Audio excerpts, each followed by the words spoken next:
So a question that I'm getting asked a lot on this page is if I can recommend a therapist in your particular area.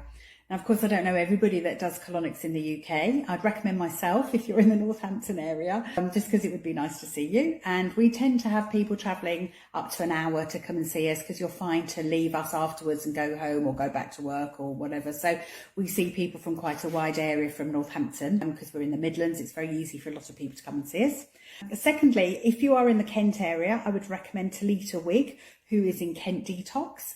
She has been a therapist for many years. I've known her for a long time. I would highly recommend her. She's one of the only people that I would allow to do a colonic on me, and she's a very good therapist. So I'd highly recommend her. So she's Kent Detox in Sittingbourne in Kent. So if you're in that part of the country, I'd highly recommend her as well. She's a great therapist.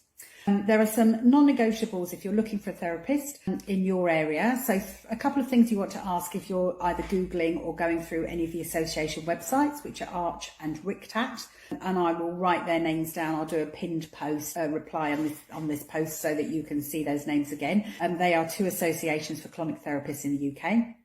One thing is, you have to have a consultation, and some therapists don't include that. They just get you in, do a colonic and let you go, and that's not a colonic as far as I'm concerned. You need to have the full package. So you need a consultation, you need to have ongoing advice afterwards. So we give this to our client with some helpful information, and then we've got space here to write down anything else that we need to go through with them or remind them of, to good habits or recommendations of things that we recommend they do at home.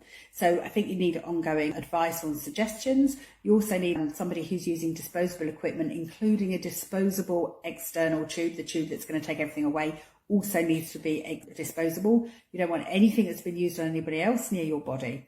Also, ask them if they do massage. You need to have, in my opinion, stomach massage to help move stuff around. And a colonic without stomach massage is not going to be as good, in my opinion, than one with massage. If you've got trapped gas, if you've got bloating, if you've got matter that's not moving, gentle manipulation of the stomach while we're soaking in with that water, etc., and helping stuff get out, which is the idea of a colonic, is all part of it. So if they don't do any massage during the colonic, if they don't do consultations, if they don't use disposables, if they don't give you ongoing help, and personally, I wouldn't be going to that particular therapist, so I'd be asking those questions. I hope that helps. Bye.